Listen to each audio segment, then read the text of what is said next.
This is Kat of FryKitty.com, and since I had all the camera stuff set up, I thought I would show you a technique that I came up with all on my lonesome called double embossing. What I have here is a light colored, kind of a beige cardstock. I've cut it to 4 1/4 by 5 1/2. And the first thing I'm going to do with this is crop the corners. I'm doing this with a Crop-A-Dial by We Are Memory Keepers, and I tried a lot of corner chompers, and this is by far my favorite. It's just really a nice piece of equipment, well worth the extra expense for it. Okay, the first thing we're going to do with this, I've already mounted some stamps, and these are again from my Fisker's 'Tis the Season collection. And I'm going to ink that up with some embossing ink. You can see my pad's kind of dirty, but it doesn't really matter to the embossing ink. And I'm going to stamp these kind of diagonally. And I want to cover the whole card. So I'm going to stamp this several times. Luckily, embossing ink stays wet for a good long time.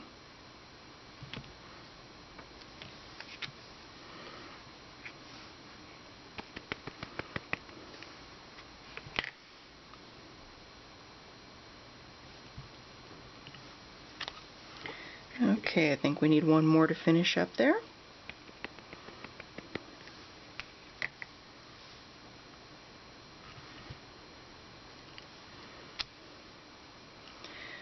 Okay, put the stamp aside. I'll clean that off in a little bit. And I'm using detail embossing powder, and this is just a cool trick. With the embossing powders that you use often, if you keep them in a plastic tub, it's just a snap to use them.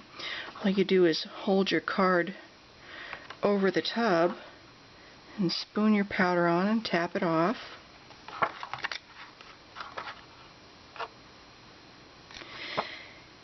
And cleanup is done instantly.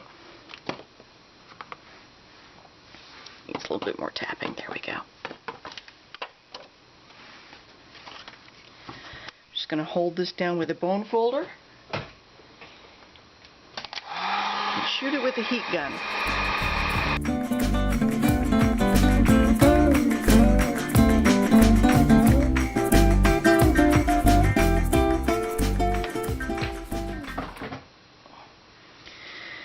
Okay, let this cool off for just a couple of seconds. And now I'm going to run it through my Texture Boutique with this pretty embossing folder by Cuttlebug. The Texture Boutique is by Sizzix, and for under 30 bucks I got something that gives me all the textures I can eat and fits all the major brands of embossing folders. I just love this little thing.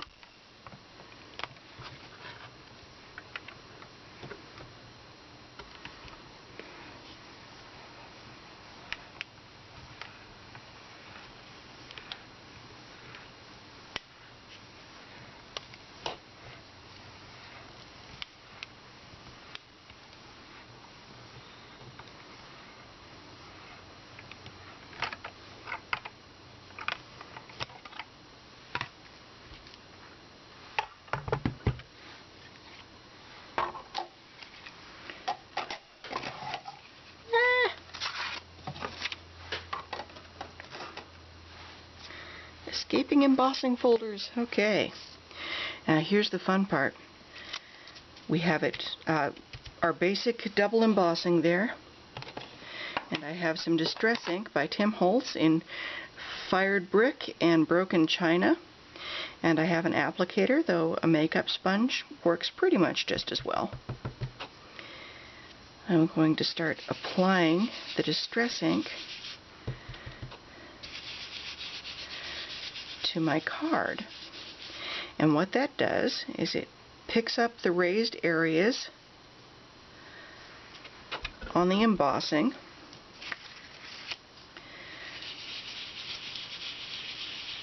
But the heat emboss stuff resists. A little bit more red there. And I'll start using the blue.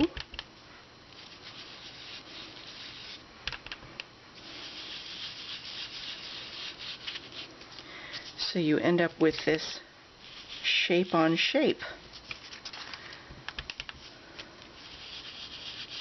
that I think is very pretty.